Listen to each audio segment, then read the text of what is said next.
Saludos amigos, Dios les bendiga, les habla Cristian Vadillo, aquí desde el barrio Cuchillas en Moca, Puerto Rico. En este video vamos a estar hablando sobre la escatología fallida, cuando las expectativas escatológicas no se cumplen.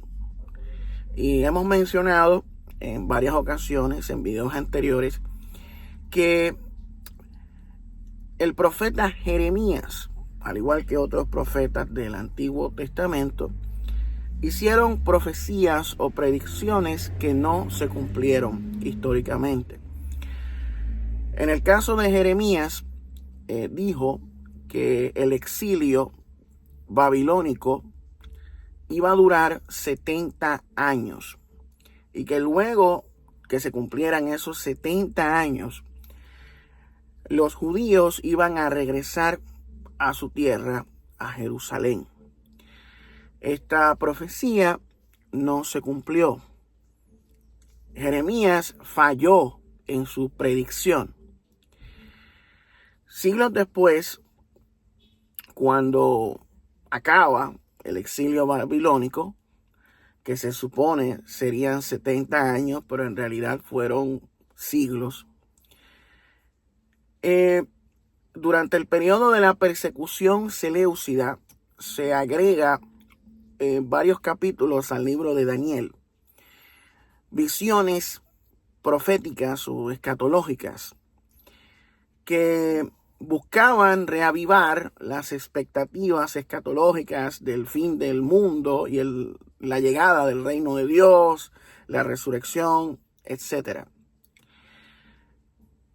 Y en el capítulo 9 de Daniel se hace una reinterpretación de la profecía de Jeremías sobre los 70 años de exilio. Y en esta, pues se dice que en realidad eran 70 semanas de años, 70 Shabuas.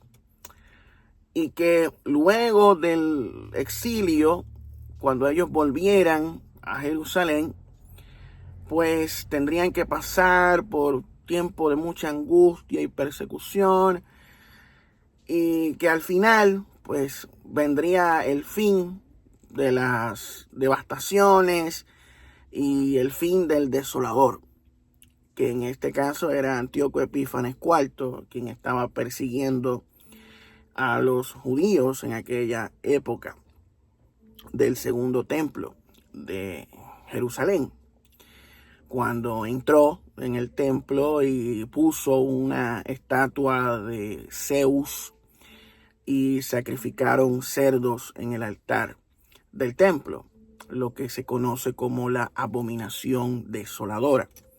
Y también mataron al ungido, mas no por sí, al Mesías que muere, mas no por sí.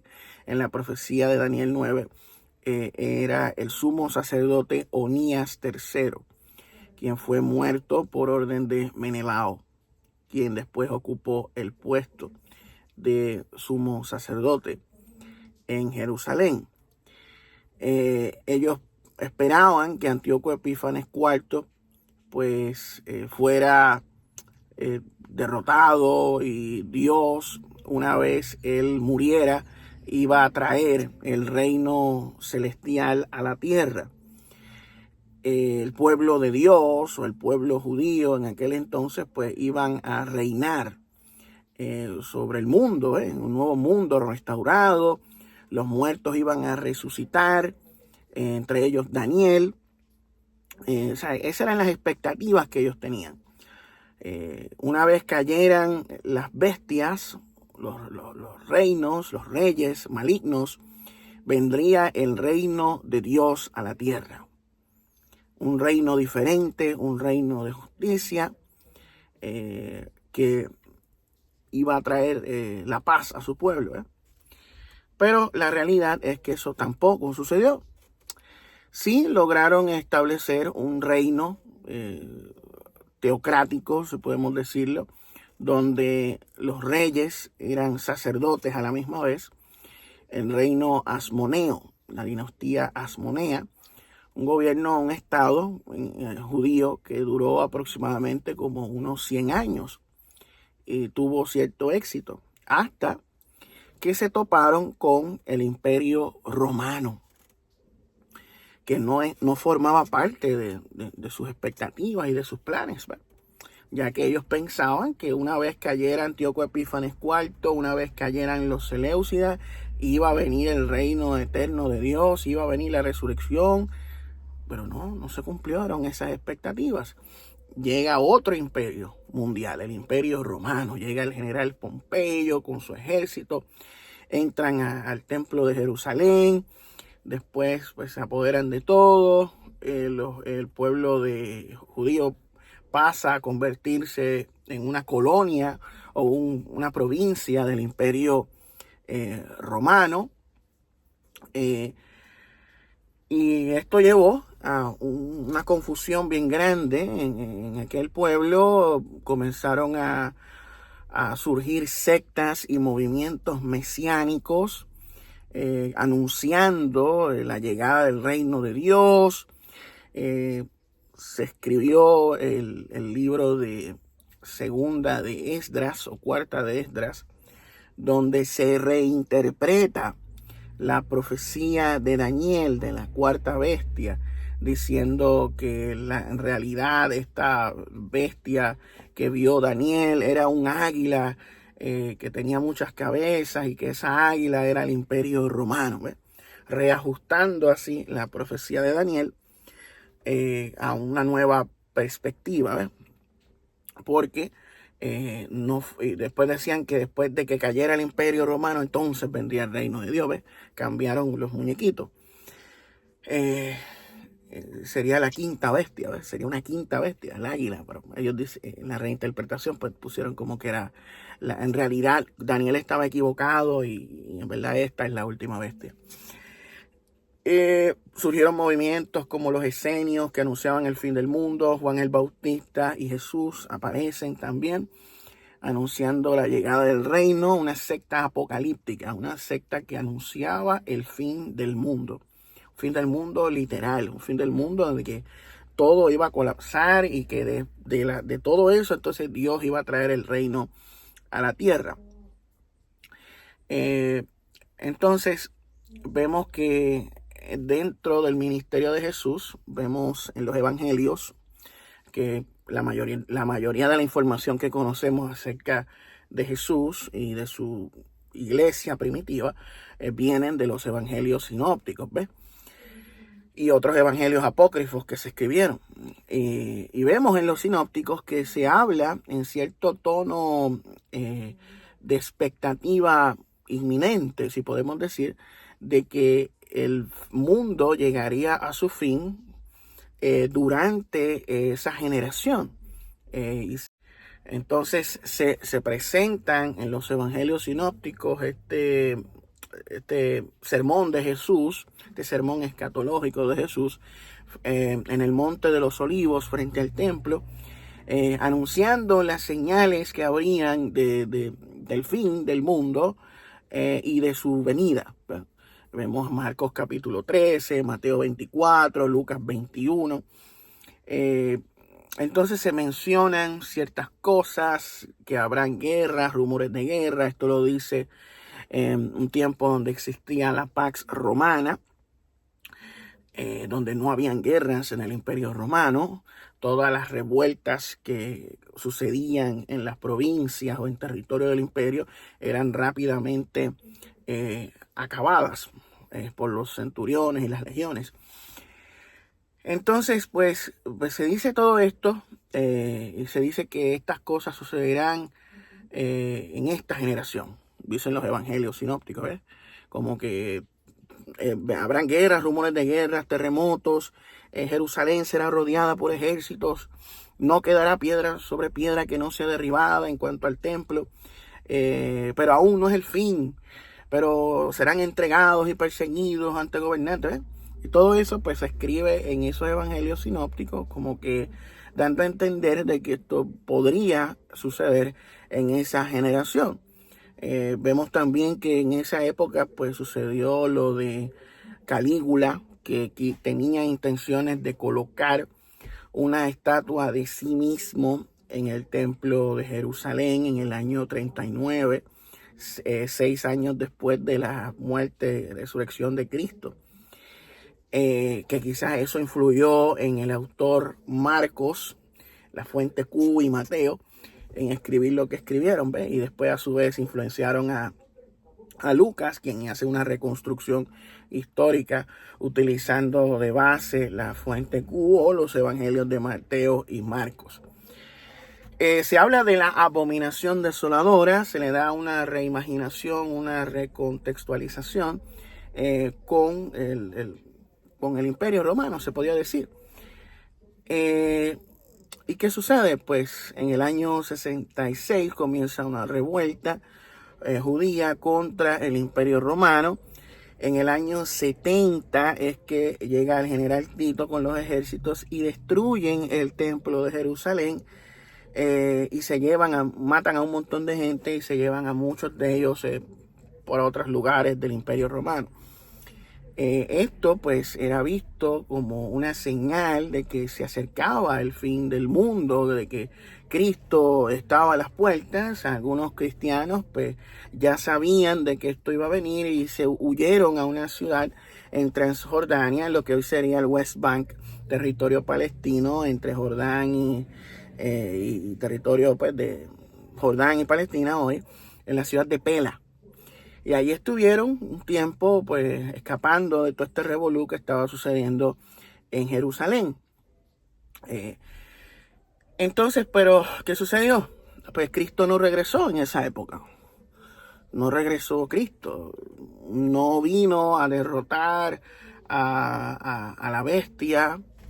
No vino a derrotar al imperio.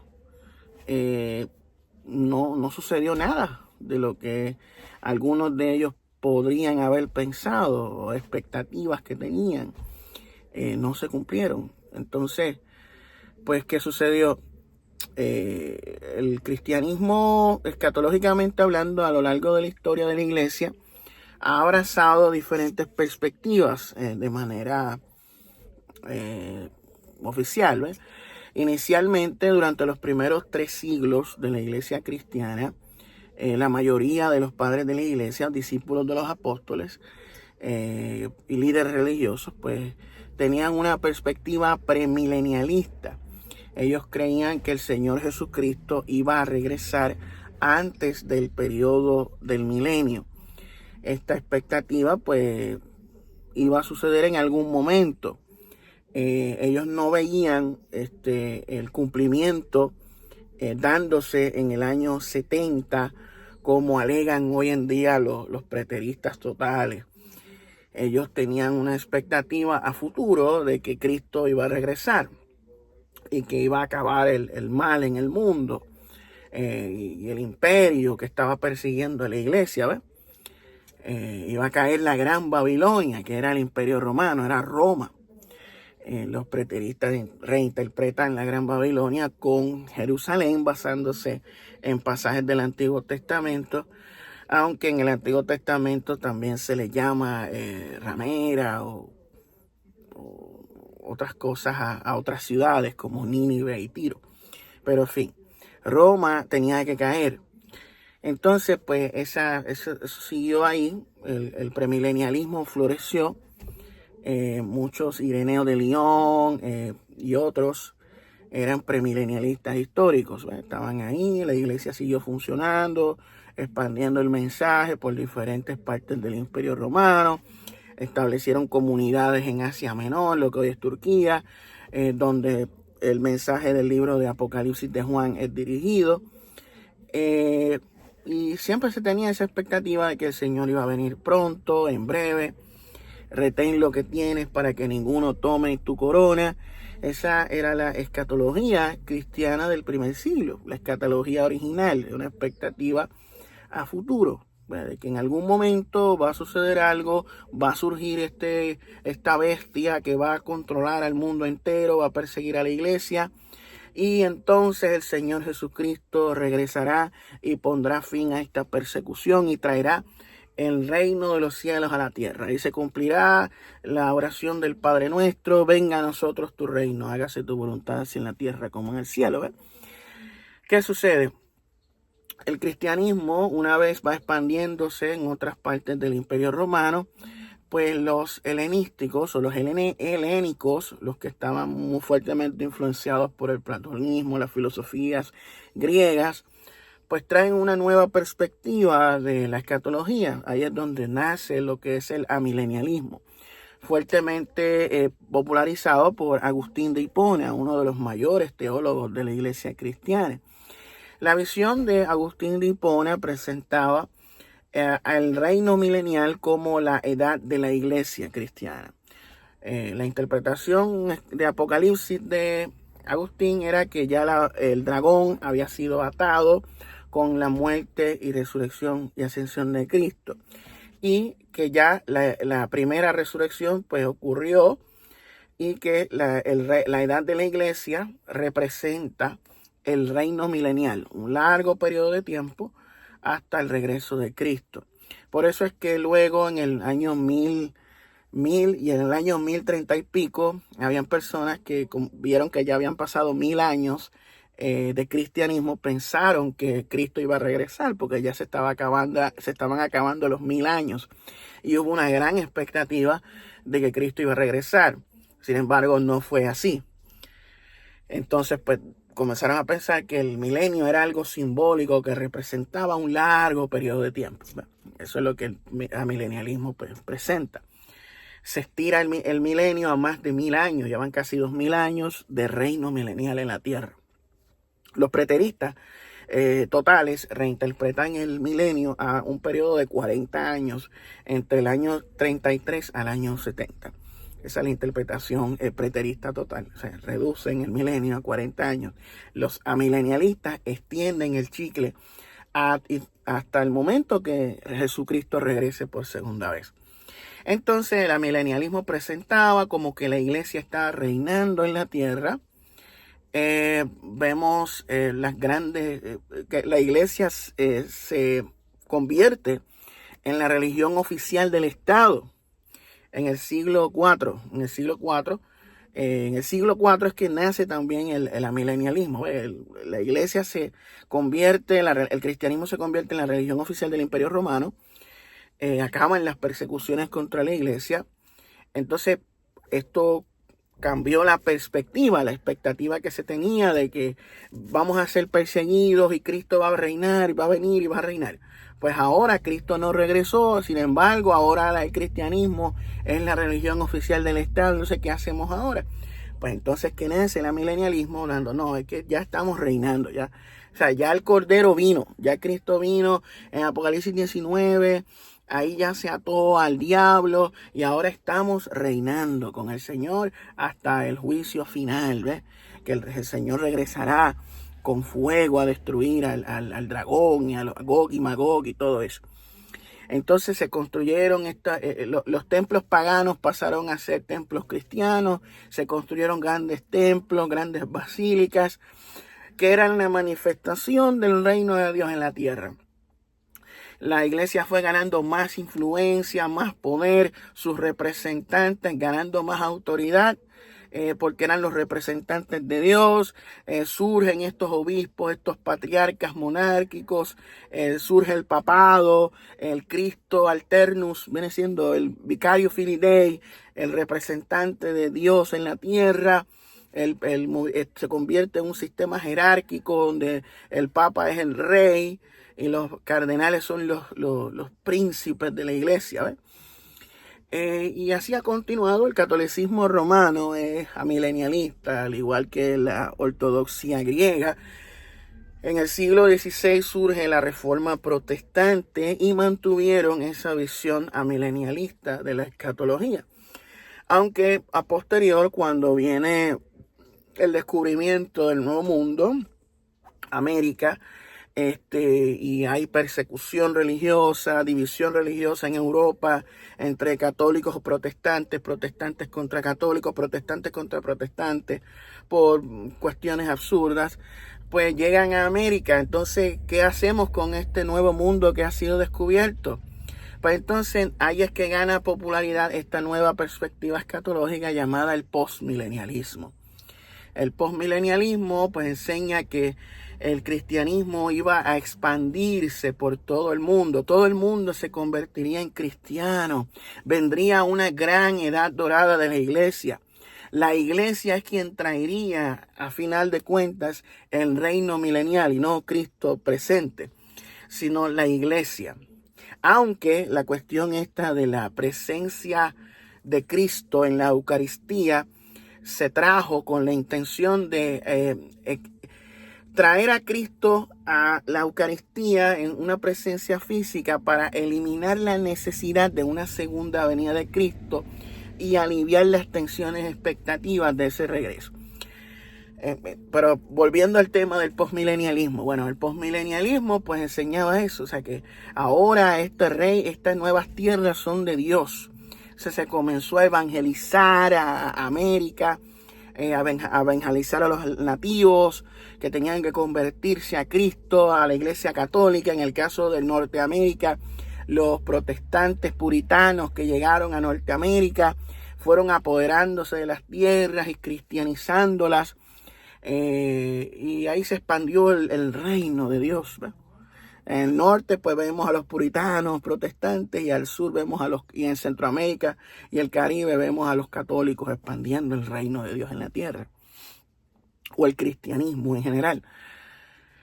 Entonces pues así siguió durante varios siglos más hasta el siglo XIX. En el siglo XIX pues viene una nueva perspectiva escatológica que ve el cumplimiento a futuro. Ahí es que nace el dispensacionalismo. El dispensacionalismo revitaliza el premilenialismo clásico, pero dándole una nueva perspectiva.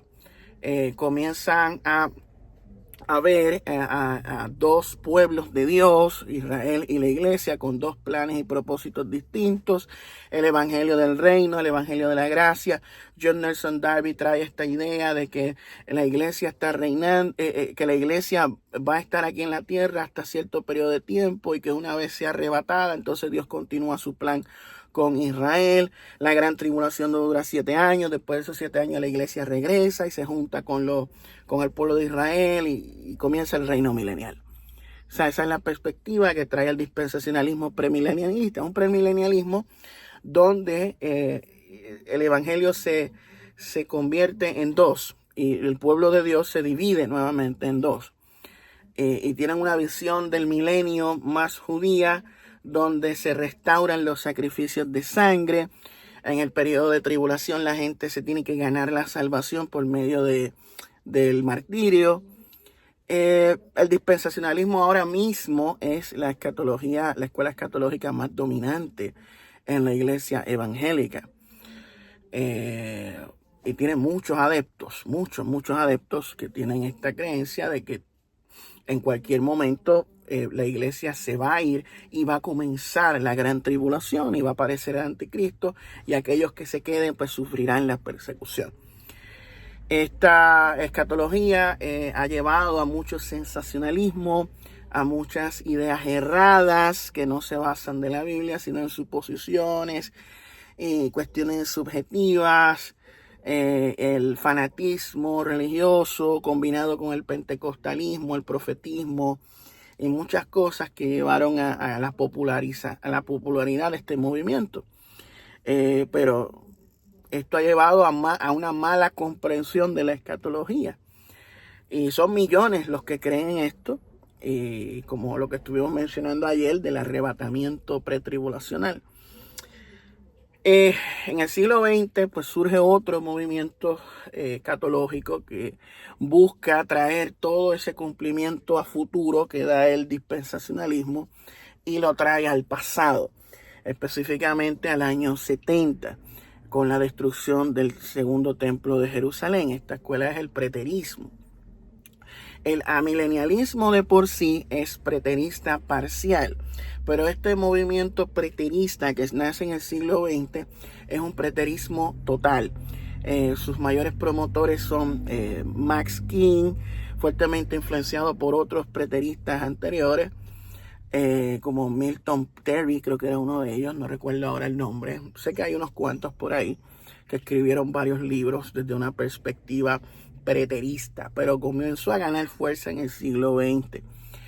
Ellos enseñan que toda la profecía bíblica o la mayoría de ellas se cumplió en el año 70. O sea que no hay ninguna expectativa a futuro, ya todo se cumplió, ya estamos reinando en la Nueva Jerusalén.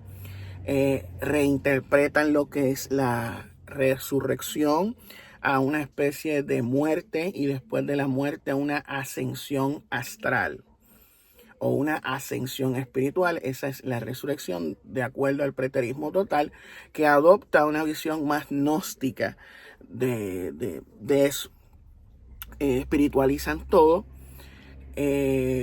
y pues eso le alivia las tensiones, piensan que ya todo se cumplió, que lo que suceda hoy en día es totalmente irrelevante, ya que todas las cosas han sido espiritualmente restauradas. Ya el reino de Dios está en la tierra, y si tú crees en el reino, pues formas parte de la Nueva Jerusalén. Y ya, y cuando mueras vas al cielo. Así se reduce la escatología del preterismo total. O sea, es un embuste, es una reinterpretación. Es lo mismo que sucedió también con el movimiento milerita y el movimiento adventista, el séptimo día y los testigos de Jehová, que ellos crearon unas expectativas de que Cristo iba a regresar a mediados del siglo XIX. Cristo no regresó, entonces espiritualizaron esa venida. Dijeron, sí, Cristo regresó entrando al santuario celestial, ya estamos en el fin de los tiempos. El juicio investigador ha comenzado, luego del juicio investigador Cristo va a regresar y entonces vendrá el fin. Eso es lo que hacen los preteristas, pero ellos son como adventistas del séptimo día, pero del año 70 antes de Cristo. Como no se cumplió la expectativa, pues ellos la espiritualizan. Dice, sí se cumplió, todo se cumplió. Ya estamos en la Nueva Jerusalén, gozando de la eternidad. Y esas son las dos perspectivas que hay más o menos en la iglesia cristiana hoy en día. Pero la mayoría apunta al futurismo dispensacionalista. Y hay un nuevo movimiento más en el ámbito reformado, calvinista, que tiende a jalar más o postmilenialista hacia el preterismo parcial. Pero el preterismo total está ganando ciertos adeptos del preterismo parcial postmilenialista. Y esas son las escuelas escatológicas más que se ven en las redes sociales. El historicismo ya no tiene esa fuerza que tuvo un momento dado, aunque los adventistas del séptimo día han adoptado esa escuela escatológica. El historicismo, no, es el lente de interpretación, perdón, porque una cosa es la escuela escatológica y otra cosa es el lente de interpretación. Lentes de interpretación está el preterismo, el futurismo, el idealismo, el eclecticismo y el historicismo. En mi caso personal, yo soy ecléctico, yo combino de todas los lentes y tengo mi propia perspectiva en cuanto a esto, tomando en cuenta el mundo real y el fenómeno ovni, como ustedes ya saben. Entonces, hicimos como un breve resumen de la historia de la escatología en la iglesia cristiana. El problema es que hoy en día hay un fanatismo en los dispensacionalistas y hay un fanatismo en los preteristas.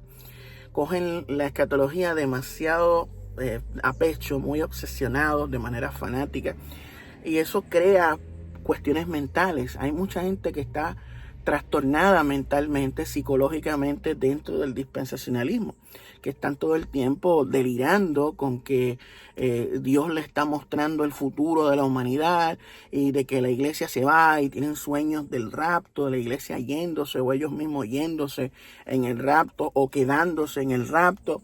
Desarrollan paranoias, ¿sabes? Es una cosa bien obsesiva, bien maníaca. Crean miedo, o sea, es una cosa bien terrible. Entonces, en el preterismo total, pues pasa lo mismo. O sea, las personas crean delirios, como que ya estamos en un nivel espiritual superior, tipo gnosticismo, ¿ves? Donde todo estriba en la mente, en la imaginación, en el delirio psicótico de la persona. O sea, que hay problemas mentales que se desarrollan tanto en el futurismo dispensacionalista como en el preterismo total o el hiperpreterismo o el preterismo parcial. Entonces vemos que estas personas, cuando son confrontadas por eventos que chocan con sus escatologías se vuelven locos, no saben qué hacer. Por ejemplo, el fenómeno ovni. ¿Cómo el dispensacionalismo responde al fenómeno ovni?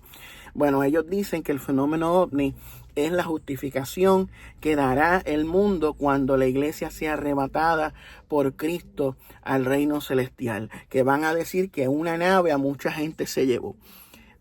¿Qué es eso? Esa es la explicación que dan los futuristas dispensacionalistas. O que son demonios. Cuando tú le preguntas a milenialista, pues no te sabe qué decir, dice que eso es del diablo. Cuando tú le preguntas a un preterista total, dice que eso es irrelevante, que eso es mentira, que todo se cumplió, que eso, nada va a cambiar mi forma de creer, yo estoy en la verdad, yo entiendo lo que leo, tú eres un brutito de papá y cosas así, ¿ven? Esas son las maneras en que ellos lidian con el fenómeno ovni, con los desastres, cambios planetarios que se están dando en la actualidad. No saben qué hacer porque nada puede cuestionar su sistema de creencias. Están tan arraigados y tan fanatizados a su sistema de creencias que no pueden estar equivocados, ¿ves? Y en esas estamos, brother, en esas estamos. ¿Sabes? La escatología fallida ha llevado a la creación de movimientos religiosos, iglesias, sectas, lentes de interpretación, reajustes. Así es como esto ha evolucionado.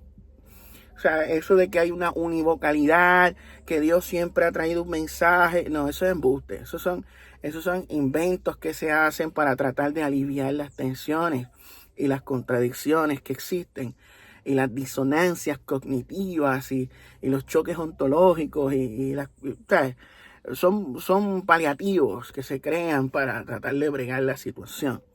Vías de escape. Porque hay problemas en el futurismo, hay problemas en el historicismo, hay problemas en el preterismo, hay problemas. Todas las escuelas escatológicas tienen lagunas, tienen contradicciones, no contestan todas las cosas. Pero la gente se fanatiza con ella. La gente se fanatiza con la escatología y creen que tienen la verdad. Pero en verdad, solamente están fanatizados con un adoctrinamiento escatológico, un acondicionamiento psicológico con relación al fin de los tiempos y Cristo y el regreso y todas estas cosas. Y nada, eso es lo que quería compartir con ustedes en este video sobre la escatología fallida y la historia de la escatología en la iglesia cristiana. Pero mañana, si Dios lo permite, estar nuevamente con ustedes en vivo en Noche de Tertulia, donde vamos a estar mostrando unos videos que nos han compartido unos amigos de ovnis, de avistamientos de ovnis. Uno de ellos desde el estado de Arizona, en Estados Unidos, y el otro desde aquí mismo de Puerto Rico, cerca de, creo que de Guaynabo, Puerto Rico. Un objeto volador no identificado a plena luz del día y el otro en la noche. Vamos a ver eso mañana, si Dios lo permite, y no se va la luz y tenemos internet, pues podremos estar en vivo con ustedes compartiendo esos videos. Y de hecho, aprovecho que si usted tiene algún video que haya grabado de ovnis, grabado por usted mismo o por algún amigo y quiera compartirlo con nosotros para que nosotros lo mostremos, lo puede hacer. O sea, videos grabados por ustedes mismos o por personas que ustedes conozcan. No vamos a aceptar videos de documentales porque los documentales están protegidos por derecho de autor. ¿Me entienden? No queremos copyright claims. Pero sí, si usted tiene algún video, lo puede compartir con nosotros. O sea, nos da el permiso de mostrarlo y nosotros lo mostramos aquí en el canal, en Noche de Tertulia. Mañana pues vamos a mostrar, hasta el momento tenemos como 2 videos que pude editar. Un video de 6 minutos con varios clips y otro video de 1 minuto y medio con otros clips. Y eso lo vamos a estar mostrando mañana en Noche de Tertulia, si Dios lo permite. El fenómeno ovni está acaparando la atención. Nuevos videos que están saliendo ahí, se está haciendo viral. Están mencionando de que el próximo 18 de octubre de este año va a ser pública una ley nueva o algo así, o una información que va a salir al mundo del Congreso de los Estados Unidos en relación al fenómeno OVNI. También adicional a esto, en el mes de agosto va a salir el libro de Luis Elizondo titulado Inminente, donde él va a presentar lo que él sabe acerca del fenómeno OVNI y por qué él cree que es algo que debe ser tratado con urgencia. Vi hace unos minutos atrás de que una persona que conoce a David Grush va a estar testificando ante el Congreso de Estados Unidos. Que más personas involucradas en el gobierno de los Estados Unidos, en el ejército, en el Navy, en el Air Force, la inteligencia, están saliendo públicamente a hablar acerca del fenómeno OVNI. Y esto va a tener implicaciones en el mundo entero. Los gobiernos del mundo se verán afectados, las industrias económicas también se verán afectadas, la milicia, los militares, la religión. ¿Cómo entonces la iglesia evangélica va a responder al fenómeno OVNI? ¿Cómo el preterismo, el futurismo dispensacionalista, el historicismo, el milenialismo va a responder al fenómeno OVNI? Estas son cosas que van a llevar a recalcular, a reinterpretar muchas de las creencias que hoy se abrazan en cuanto a la religión y en cuanto a la escatología también. Porque esto podría interpretarse como algo escatológico, porque es algo que va a implicar cosas trascendentales que van a impactar social, psicológicamente y espiritualmente a toda la humanidad. Y debe tener alguna explicación religiosa por parte de los líderes y los pastores, los teólogos, los papas, los obispos, etc. Y nada, eso era lo que quería hablar hoy, adicional al tema en cuestión. Y creo que vamos a dejarlo hasta aquí. Esto ha sido todo por este video. Si fue de su agrado, nos ayudaría mucho que nos regalaran un like, compartieran este video para que lleguemos a más personas y que nos dejen su opinión en la caja de comentarios. Y si no se han suscrito, suscríbanse para ir a llegar a más personas. Y nada, este fue Cristian Vadillo desde el Jeep aquí en el barrio Cuchillas de Moca, Puerto Rico. Nos vemos en la próxima, si Dios lo permite, mañana en la noche, donde estaremos hablando nuevamente acerca del fenómeno OVNI y estaremos mostrando videos de objetos voladores no identificados, grabados por algunos de ustedes. Muy buenas noches a todos, Dios les bendiga, que descansen. UAP for life.